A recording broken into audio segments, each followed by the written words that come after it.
ထိုင်းနိုင်ငံကပြည်သူတွေစိတ်ဝင်စားနေတဲ့လျှက်စစ်ရထားစီးက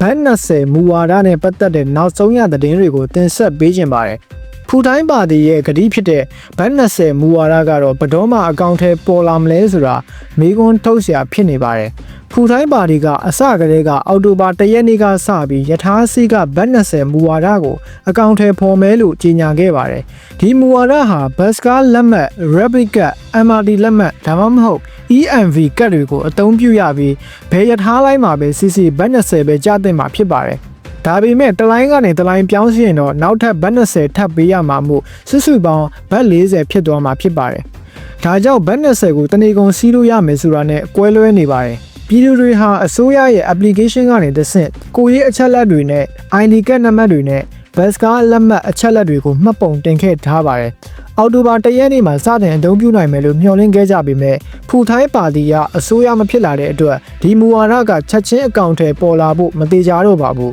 ။ဘွန်ဂျီထိုင်းပါတီကတော့ဒီမူဝါဒကိုဆက်လက်လှုပ်ဆောင်သွားမယ်လို့အတည်ပြုထားပါတယ်။ဒါပေမဲ့ဘတ်20တနေကုန်ဆိုတဲ့ဈေးနှုန်းကမဖြစ်နိုင်ဘူးအချိုးမညီဘူးလို့သူတို့ကယူဆပါတယ်။ဒါကြောင့်ဘွန်ဂျင်ထိုင်းကဘတ်30နဲ့ဘူဖေးလက်မှတ်ပုံစံမျိုးအဆိုပြုခဲ့ပါတယ်။ဒါဟာဖူထိုင်းရဲ့မူဝါဒထက်ပိုတက်တာနိုင်တယ်လို့လူအများစုကပြောဆိုနေပါတယ်။ TDI ရဲ့တည်ယူပို့ဆောင်ရေးသုတေသနဒရိုက်တာဆူမတ်ကတော့အစိုးရအနေနဲ့ဒီလိုလူထုကိုဆွဲဆောင်မှုတွေမူဝါဒတွေမချမှတ်ခင်မှာကုန်ကျစရိတ်တွေနဲ့ရေရှည်ဗန္ဒာရေးအခြေအနေကိုတေချာလေ့လာသင့်တယ်လို့အကြံပြုခဲ့ပါတယ်။ရထားစီးကတပ်တိုင်ရင်လူတွေအများကြီးစီးလာမှာဖြစ်လို့နိုင်ငံတော်ကပေးလျော်ရမယ်ငွေပမာဏကိုတေချာတွက်ချက်သင့်တယ်လို့လည်းပြောပါတယ်။လက်ရှိအချိန်မှာပေါင်းစည်းလက်မှတ်ဥပဒေချမ်း Joint Ticket Bill ကိုအထက်လွှတ်တော်မှာဆွေးနွေးနေဆဲဖြစ်ပါတယ်။ဒီဥပဒေချမ်းကအတည်ဖြစ်သွားရင်တော့ထိုင်းပြည်သူတွေအတွက်ရထားစီးကကုန်ကျစရိတ်တိတိကျကျရော့ကျသွားဖို့အခွင့်အလမ်းများစွာရှိလာမှာဖြစ်ပါတယ်။ဒါကြောင့်ဘယ်ပါတီရဲ့မူဝါဒကိုပဲအကောင့်ထဲပေါ်ဒီဖြစ်စေ